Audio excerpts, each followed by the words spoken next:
Hello and welcome for another interview on the Bootstrapping Your Dreams show. Today I have my very dear friend Paul Zelizer. So Paul is one of the first business coaches to focus specifically on the needs of conscious entrepreneurs and social impact businesses. He is at the forefront of the global conversation on the intersection of conscious entrepreneurship and social impact, mindful leadership in business, and creating more emotionally intelligent cultures in workplaces. For over 15 years, he did community work through mental health centers and started an innovative nonprofit that used awareness based approaches to change. By 2007, he had worked with over 13,000 people. This includes native reservations like Taos Pueblo, the oldest continually inhabited building in North America. Paul went on to become the director of social media for Wisdom 2.0, one of the premier conscious business brands in the world. He moved on from that position to scale up his impact and created a global community called Awarenpreurs. Awarenpreurs is committed to helping businesses be the force for good. In addition to the conscious entrepreneurship, Paul is passionate about sustainable living, power yoga, and dark chocolate. How are you doing, Paul? Doing pretty good. If you say chocolate, you already got a smile from me, Manoj. Yeah, for sure. I'm sure a lot of people will love you for that. Actually, there are people. Did you know there are people in the world who don't like chocolate? I mean, Yeah, I yeah. don't know. There are people. I'm Even some. borderline. I'm You're borderline. you're you could give or take, huh? Yeah. Well, yeah. Yes, I'm pretty passionate about it, and yes, it's something people like to tease me about. That's great. All right, so I'd love to know your story. I know you have a wonderful story. Why don't we start there? How did you become the conscious entrepreneur that you are today? I had an experience when I was 17 years old, Manoj, where I got in trouble. I had been in trouble, but really, had a difficult incident with drugs and alcohol. And a very wise woman, after a rough night and waking up and realizing I'd done things I was really embarrassed and ashamed about, I met with a very wise woman, a family friend, and she said, "Paul, look, here's the deal. You are wired for poignant experiences, and this goes one of two ways. Either you have a lifetime of drama and addiction and maybe die young, or there are these things called awareness practices. And there's lots of them out there. I don't even care. Pick one. You'll live a good life. You'll be of service to people. You'll feel alive. You'll be of service. And just go find one. Go learn about them." She wasn't trying to get me to convert to her religion. She didn't say anything about what it looked like. Just, hey, dude, you have a nervous system. This is how your nervous system works. And I heard her, and at 17 started on a journey. I'm not 17 anymore. And I've been on, exploring meditation and yoga and other spiritual traditions for a long time, and wound up for graduate school, went to a program some of your listeners might have heard, John Kabat-Zinn and Mindfulness, and now it's on the front cover of magazines and talked about in businesses, and Google teaches it and all this stuff. But back then, this was like 1989, I started a counseling program. I was 12 miles down the road from John Kabat-Zinn's house, and many of my professors were his earliest students. And I learned about, in a much more nuanced way, a graduate level way, about neuroscience and emotional intelligence and what happens in the nervous system when we, get dysregulated and our certain parts of our brains hijack things, and just fascinating stuff for me, and how all of that relates to human change. I went because I was fascinated about it, and but it was a counseling degree. So I came out, I had a master's in counseling, I was certified to do that work, and I started bringing that into community organization, and we did things like working with young men and restorative justice. And I got tired and burnt out after. It was fabulous work, but 15 years of a lot of addiction and violence, I got tired, and I needed to reinvent myself. And the honest answer is, Manoj, I was reinventing myself as the same time as a friend of mine who lived across a horse pasture in rural New Mexico, of all places. And his name happened to be Soren Gordhammer. And now he's known for starting this conference, which is called Wisdom 2.0, which is a very well-known conference. And Soren and I got on Twitter in 2008, back in, at least in New Mexico, not too many people knew what Twitter was or other social media platforms. And we started talking to people like Tony Hsieh at Zappos, and he was really interested in positive psychology and business culture. And Google was doing a program called Search Inside Yourself. And they've now run tens of thousands of employees teaching mindfulness and emotional intelligence to their employees, and the results they were getting was phenomenal. But everybody, you know, Twitter had an initiative, LinkedIn had a compassion initiative, Facebook had but they weren't talking to each other. And suddenly, like, because of social media and because Soren also had some training, we found ourselves in these very high leverage conversations, and one thing led to another, and 13 years later, here we are. Awesome. That's a great story. Now, as you noted, when you started off, now things are changing. People are learning a little bit more about how the mind works. They are warming up to the idea of meditation. But I can relate to, when you started in 1980, you must have gotten like really weird looks, or some more sort of negative comments to your proposal. So what was that experience like? How did you convince somebody to at least even talk to you without thinking you're some sort of a lunatic? That's a great question, Manoj.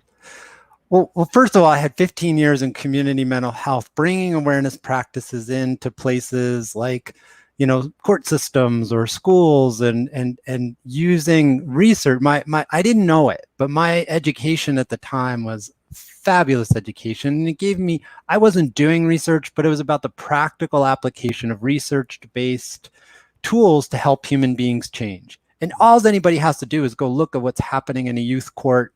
Certainly in America, I don't know how it is in Canada. We're failing our youth miserably in the US in many ways. And there was a lot of research that certain kinds of things were more effective. And I was saying, look, especially if you go on the reservations or in the little towns of northern New Mexico, very high populations of Hispanic populations. And, our system was chewing up young people and spitting them out.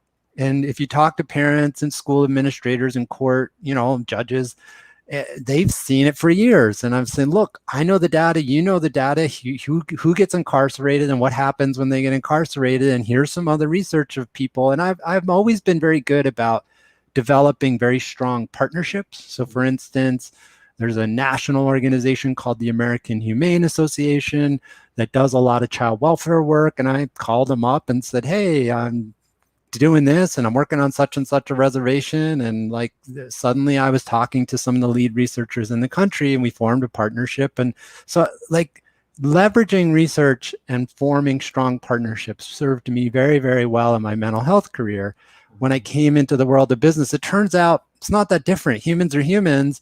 And everybody I believe, wants to do good and wants to have a positive impact, but they just might either disagree what that looks like, or maybe there's new information. We're always learning things. Maybe there's some new information. If I can provide the information in a way they can hear it, and then especially, when I came back to New Mexico, meditation and business, no, whatever.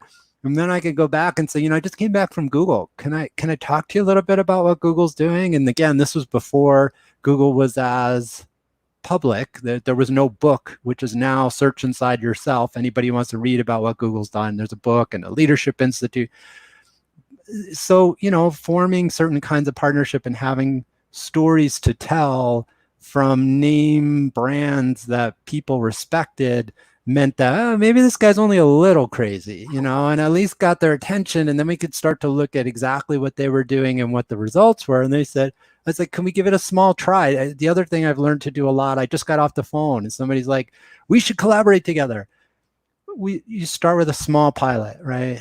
And see how it goes. And so those three strategies, whether I was in mental health and now that I'm in business, and knowing the research and being able to fluently talk about it.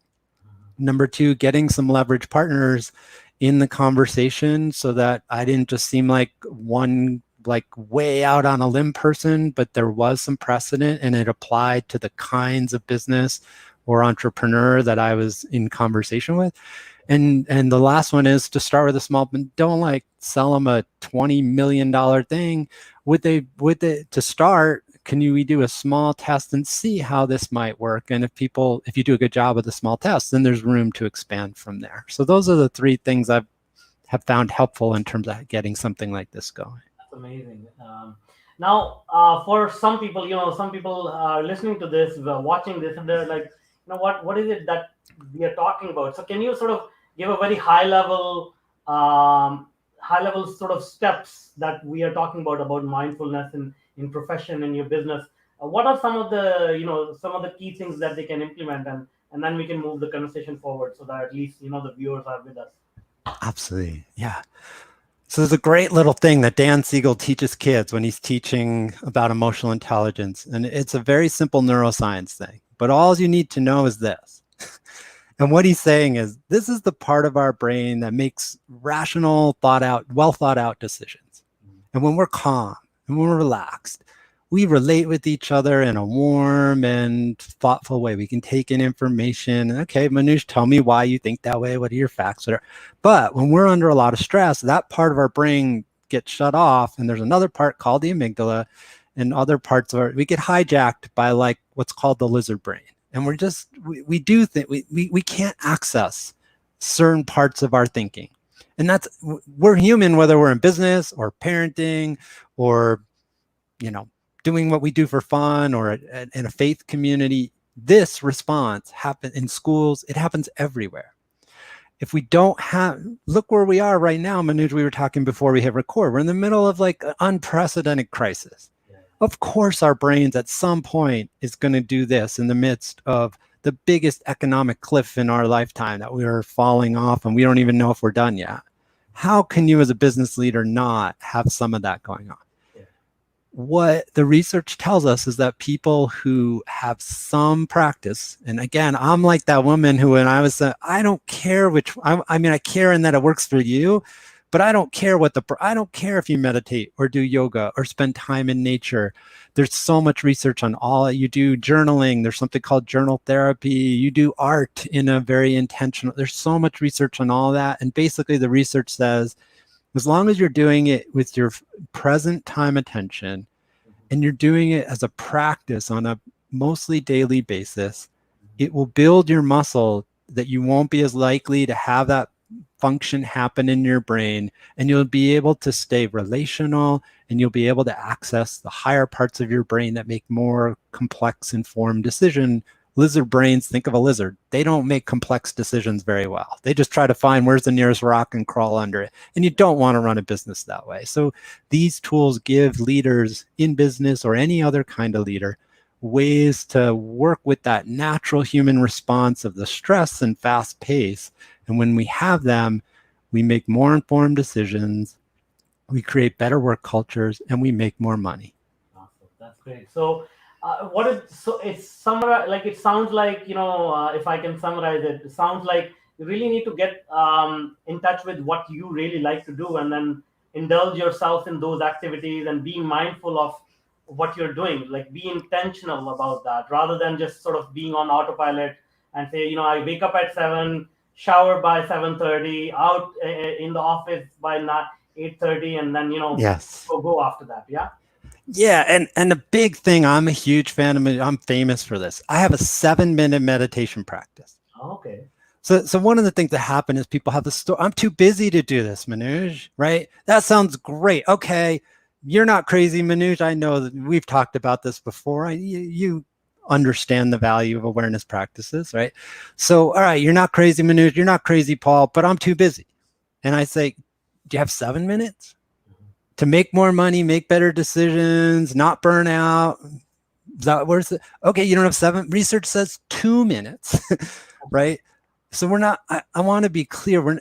Some people have a story like, I'm supposed to meditate an hour a day or 5 hours. Like, I don't have time for that. Of course you don't have time for that. I'm not asking for that. If you like doing it an hour a day, great. So the first thing is to just be honest about your life, what fits. And if a 90-minute walk in nature is your preferred practice, but it's going to stress you out to try to go get stress reduction tools, and you just don't have 90 minutes, then maybe that's something you do on the weekends. And some version of Paul's 7-minute meditation practice is better for you. So just that's my big suggestion to especially entrepreneurs and business leaders, is be really kind to yourself about just what does life look like.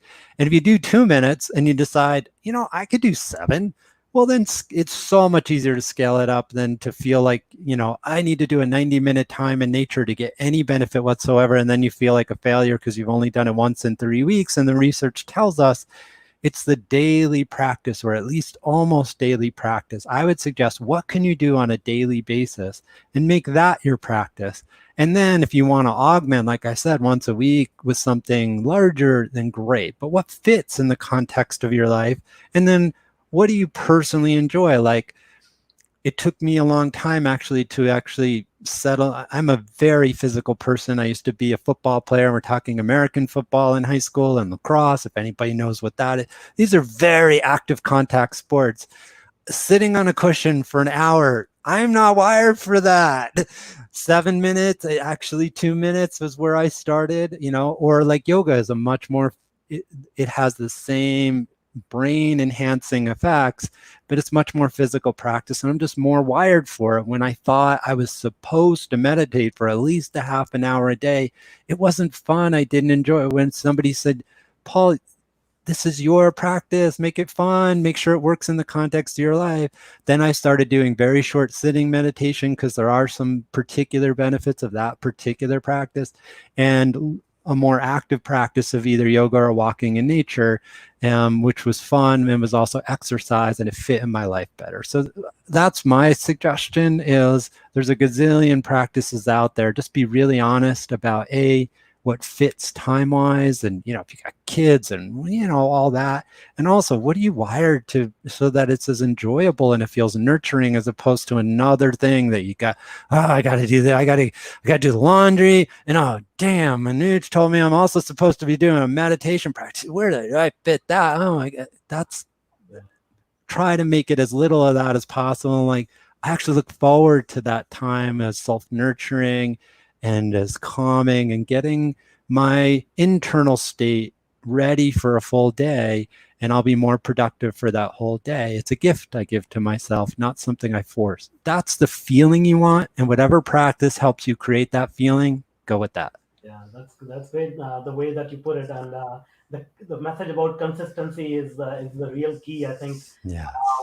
Whatever we do, if we can make it consistent and make it fun, I think that goes a long way. Yes.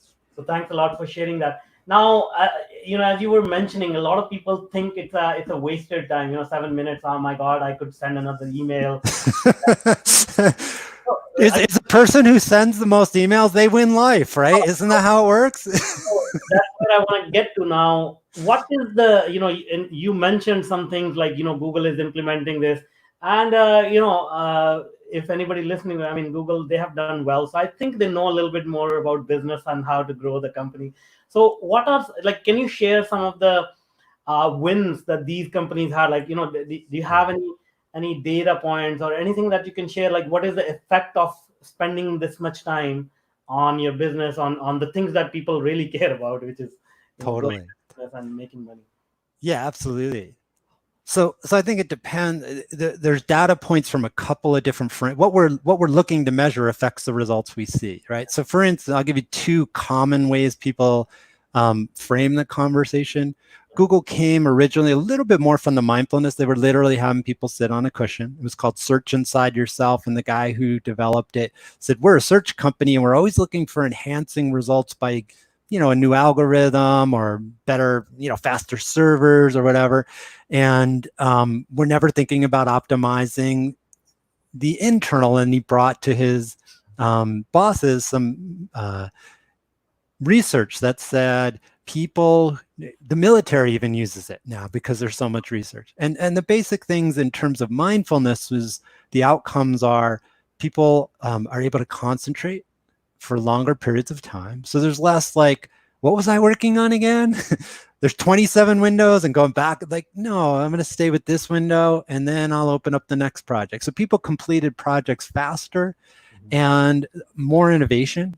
People were able to access that creative part of their mind. This part of our brain, the lizard brain, is not an innovative part of a human, and we all have one. It's not like you're going to surgically remove your lizard brain, you die, because it controls your heart and we need this, but you don't want to run a business, or you don't want to put your productivity in this.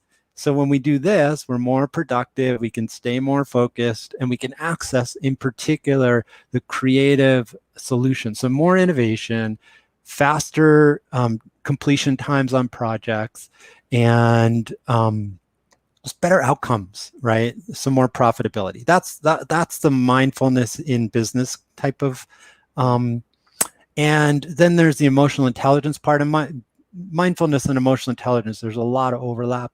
So LinkedIn's Compassion Project, they're coming at it a little bit more through a relational lens, and they're looking at things like teams are more effective, there's less conflict, and there's less turnover. We all know how, especially in innovative companies, the difference between people who feel engaged and stay for the long haul, as opposed to like these people, yeah, you just gave me a job, like one of the top minds in your business leaves, not because, the computer's too slow. When people leave businesses, it's usually because the culture and the relational aspect of going there doesn't feel good. And then somebody else, they can offer them less money, but a better culture, and particular younger, most capable people will jump ship from a toxic or negative culture to one that feels innovative, even if the starting offer is a little bit less money or a lot less money, but they feel like the culture's in place.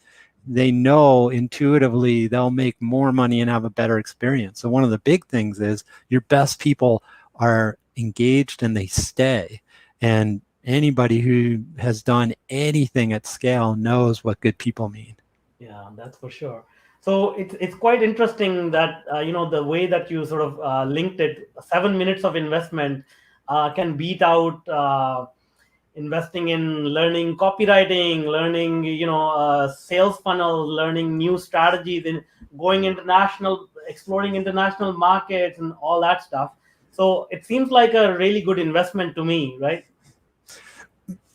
You and I are on this call because, like, who do you invite onto your podcast, Manuj?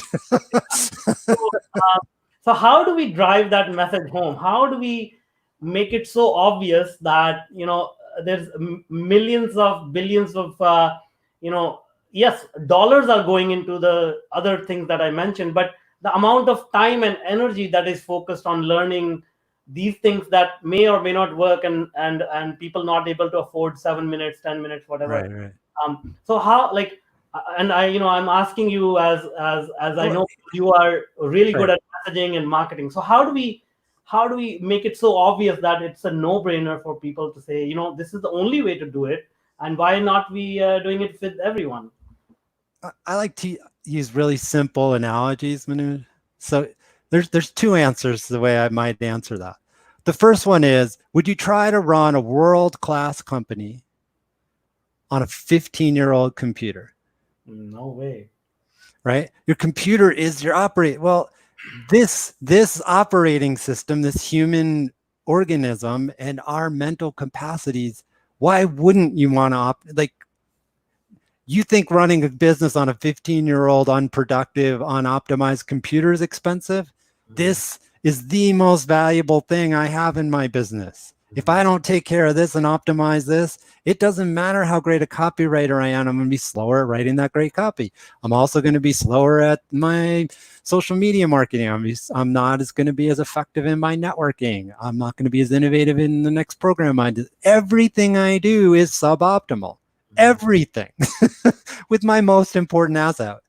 If I can't spend 2 minutes to optimize my own nervous system, the single most important asset, all right, you go run your business on I'll have the brand new computer and you run your computer as if it's 15 years old, and we'll see who makes more money in the end. And tell me how busy you are. Yeah, all right, cool. But don't ask me 5 years from now why your business is struggling.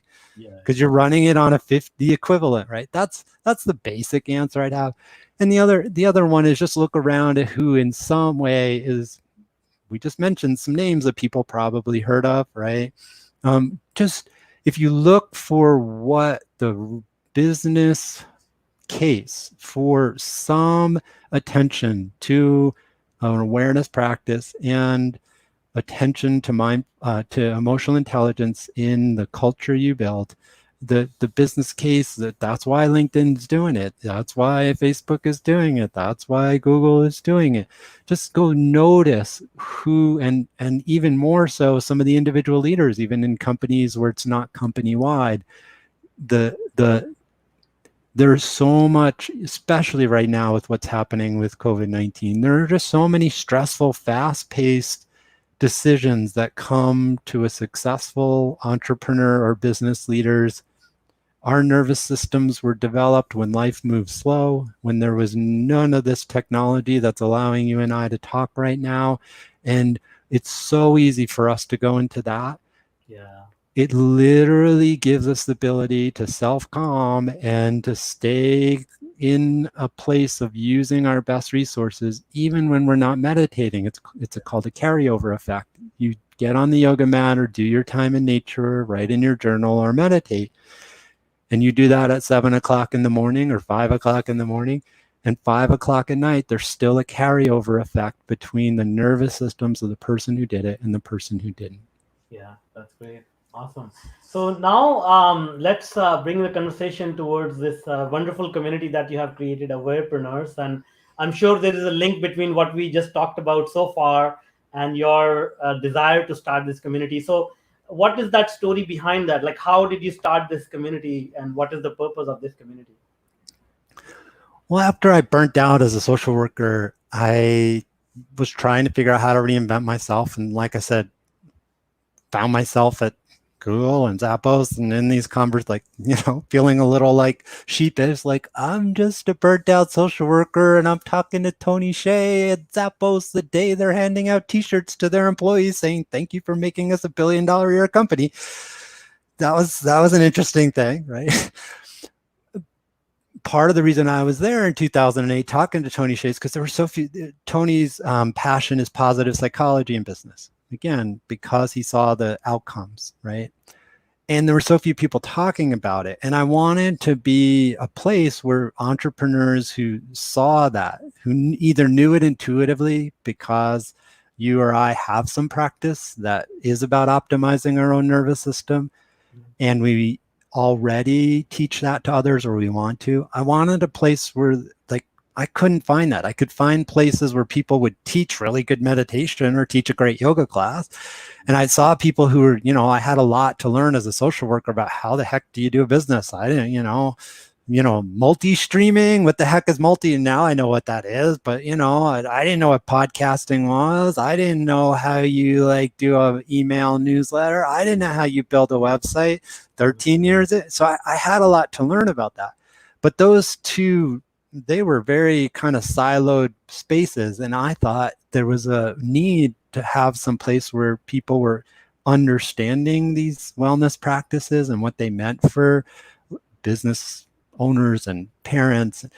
But also, we could have a conversation about what's the best marketing strategy for what Manuj wants to have, or, who could be a podcast. We could get somebody in our community on. And I like the entrepreneur people thought I was crazy for valuing this. And the wellness people are like, oh, all those entrepreneurs, go away. I don't want to hear any about that. And I was like, no, both of these are important. So, the short answer is, this is a community that I was looking for when I was trying to start this up and couldn't find. And we have about 300, and I think we got a 318th member today. So, gotten some traction. Yeah, that's great. So obviously there's a huge purpose behind it, and we are living through some of the most stressful times for the global population. So do you think this consciousness and people who are aware and they are into all these practices, are they better equipped to handle this crisis than people who don't value these practices? Let me ask you a question, Manoj. Right? I'm Jewish. It's a age-old Jewish practice. Somebody asks you a great question. You ask them a question back, right? Who do you want making the decisions for your city. And it's literally, in some cases, a life or death situation about public health choices, or like the economy just went off a cliff, right? And we're trying to figure out like how to take care of people in this unprecedented pandemic and try to keep our some economy afloat. Do you want somebody who's in their lizard brain making that choice? Or do you want somebody who's accessing their full resources? And if there's a time that somebody's lizard brain is going to go jump and hijack their nervous system, it's right now, right? I know how I'm going to answer that question, right? Thank you, lizard brain. You keep my heart going. You like make sure I'm breathing. Take care of digestion. Thank you for all that. And thank you very much. Let's have the grown-ups in the room make the life or death and major financial decisions. Thank you very much. Right? Yeah. That's how I'm going to answer that question. Sure. Thank you for answering it in that way. And you're true about Jewish people. I've had some of the most interesting conversations with Jewish people. And it's not the regular conversation you have. we have a lot of a long history of engaged conversation for sure. Yeah. All right. So now obviously people need to change, and they need to look at how they think and how they conduct their business. But the environment is changing. The whole social distancing and all that stuff. So I have my own views. Some people say they are quite extreme, but what are your views? How is this going to change our world? Do you see any long-term effects, or is going to be business back as usual as soon as as soon as this lockdown is lifted? I'm an opinionated human, so let me just say that. But I also try to be somewhat informed by data as best I can, and of course, different data sources have biases and all that. But I try to at least take in the data and I've seen some pretty good data that our economy's already changed pretty fundamentally, and we can't go back. Yeah. We can go forward, and that I don't say that to be alarmist, but the people who are like crossing their fingers and waiting for us to, no, it ain't happening. And I'll give you an example. Two examples actually. One of the data points that we're seeing right now is, for instance, in the wellness space, there's something called an influencer, right? Somebody who has a lot of followers on social media or some visible presence. Influencer marketing is taking a massive hit because a key strategy in influencer marketing is like living this like super glitzy lifestyle, jet setting here and going there and buying a nice car, like renting a beautiful place on Airbnb with the infinity pool and the gorgeous pictures and in this right now where we are, those folks are getting slammed, right? It just feels like I call it an empathy miss, yeah. Right? You're trying to take a picture of this big, gorgeous house and people are dying, and we're trying to figure out how to revive an economy and make sure people have enough to eat. And you're sending pictures of infinity pools, go away. And that economy is crashing and burning, and people who are trying to market that way. Now, does that mean that all businesses are crashing? No. But I'm like something that was very attractive even 6 months or a year ago. And a lot of people responded with both social media attention, likes and comments, and their money. Those folks are now, it's being communicated to them very directly. You are tone deaf, right? And people are not spending money for people who are marketing in that way. Mm-hmm. I don't think we're going back to influencer marketing in the way we used to see it in the wellness and entrepreneur space, the rock stars pushing the buttons of desires to get us to buy. That's not a thing.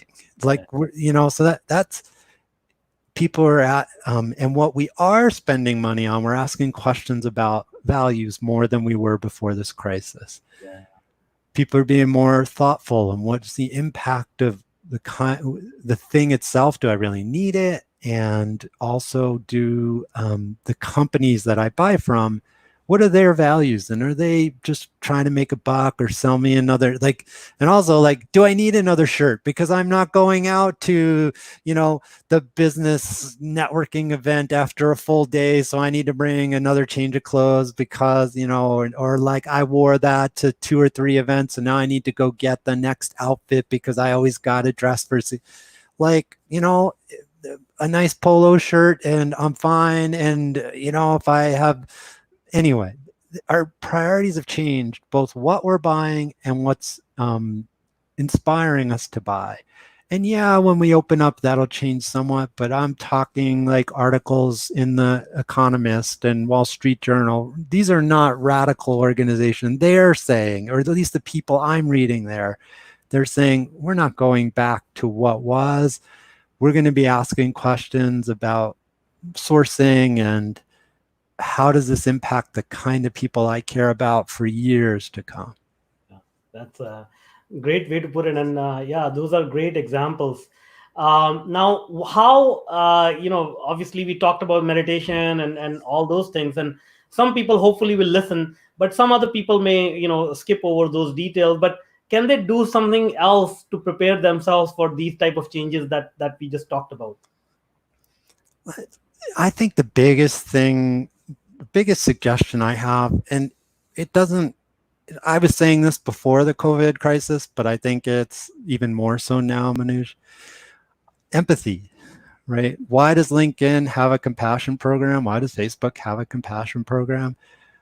When we are practicing good empathy in business, I'm not just talking about like in this higher up, yes, it'll make you a better human and all that's great, but I'm just the business case for empathy.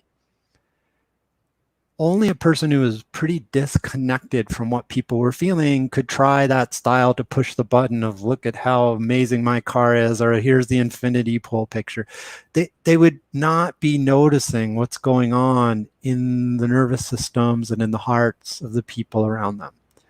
Empathy it's a superpower in business. It's why LinkedIn has a compassion program, right? It's a superpower in that we all have, let's call it the apparatus to practice empathy.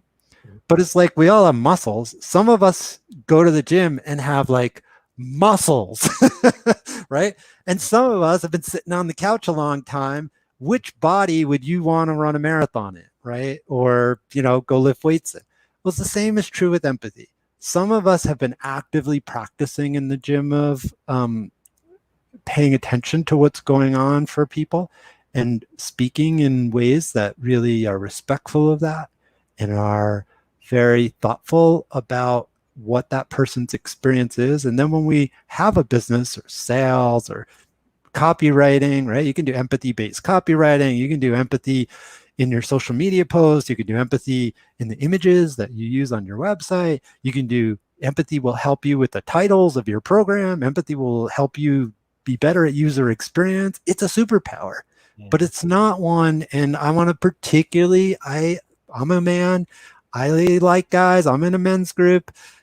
It's particularly hard for men who drive most business systems. If you just, women are more entrained to be empathetic humans. And if you look at what happens, here's another data point. Women who are in leadership, either they are the CEOs or they're majority members of boards, those companies make more money. So this is not just airy fairy, like be nice stuff. This is put dollars in your pocket, start with empathy, and you're going to make more money and have more success. Even in these, especially in times that are so complicated and so many humans are walking around, when empathy helps calm other people around us, and this person who's running on their lizard brain doesn't easily buy things. And when they do buy things, they oftentimes either regret it and then blame, oh, Manuj sold me this thing that I don't need, and he's a jerk, and blah, blah, blah. And then I'm like, I'm not a long-term customer. Whereas Manuj helped me feel calm. He listened to me. He really made sure that he didn't sell me something that I don't need. And what he did steer me towards, it's perfect. And it's so perfect, I want to tell my friend that he should go talk to Manuj, or she should go talk to Manuj. And that friend feels the same way. And then they said, that's what empathy does. It is a superpower, and it's usually underemphasized in most business conversations, in my opinion. Yeah, very, very important point and very well said. And to add to that, empathy can also not only like help you help other people grow your business, but also help you make feel good about yourself, right? It's just, Yeah, like I love what I do, Manoj, right? I get up in the morning. It's not, I hear people, oh gosh, I got to go have a sales conversation. Another one, I got to jump into doing networking thing because my boss or my coach or my business mentor told me I'm supposed to do. I'm like, I get to talk to Manuj today. Right on, right? I got to talk to this other incredible person in India talking about social entrepreneurship before we did this call.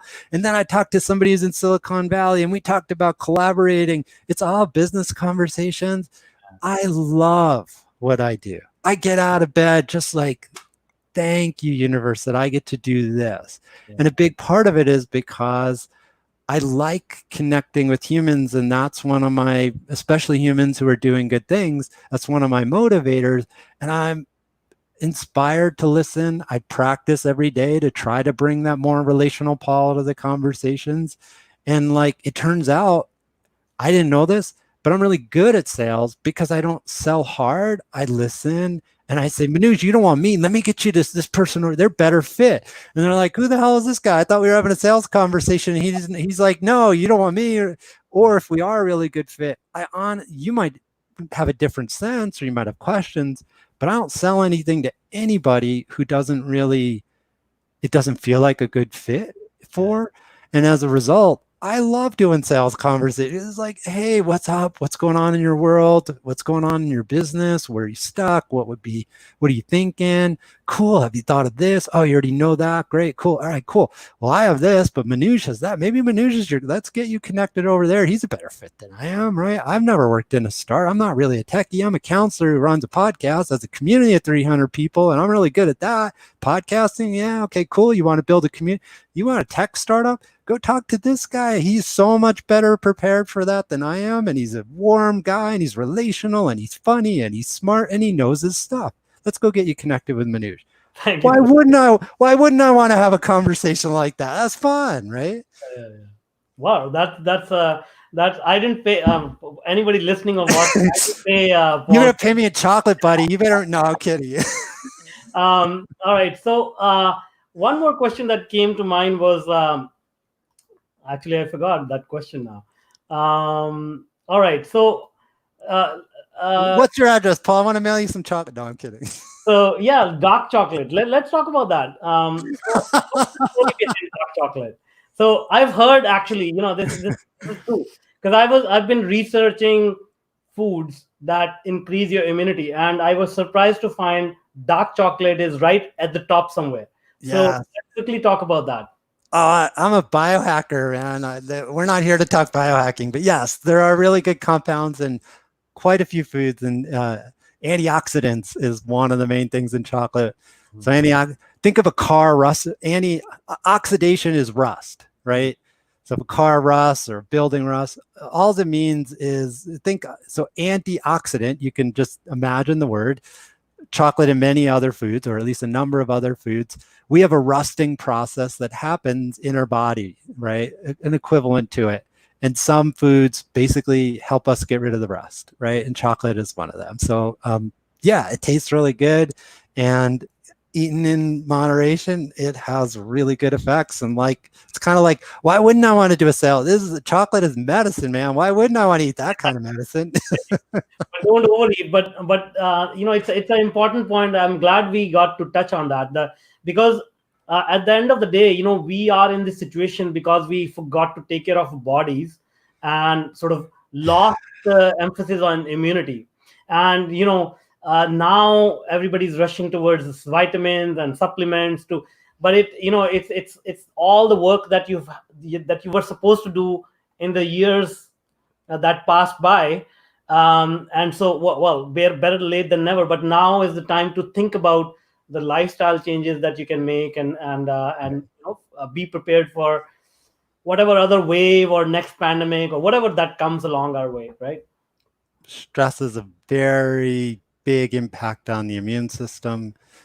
And yeah, there's a lot of things we can do to enhance our immune system. Some of them might be eating chocolate or taking certain supplements, Yeah. but very, very, very simple things like sleeping well, making sure we're paying attention to the kind of food that we put into our bodies, a decent amount of exercise without like getting crazy about it. Very simple things, meditation or some awareness practice. These make a massive difference. And you're right, like, especially in the business world, we've been that hustle and grind culture, right? I worked 100 hours. I worked 117 hours. You win. You should make more. That thinking is very much a part of what got us here. And the long-term impact of, if somebody hasn't quite been taking as good a care of themselves, this is a very good time to be thinking about it on lots of layers. Yeah. Great. Well, thank you so much. It has been a very enlightening conversation here, and I hope people listen to it. I mean, these are you gave some very practical steps that people can implement without any cost, without much effort. So I hope you really get to enjoy the benefits of what Paul shared with us today. Now, Paul, if people want to become part of your community, or they want to reach out, how can they connect with you? You can go to the website awarenpreurs.com. So the first part of the word awareness, the second part of the word entrepreneurs, awarenpreurs.com. And you can listen to our podcast. I interviewed Manoj. This is kind of like I get to be on the other side. Go listen to Manoj and 125 other episodes, and you can find out about the community there. We have a contact form if you want to get a hold of me. Everything's at the site. Yeah.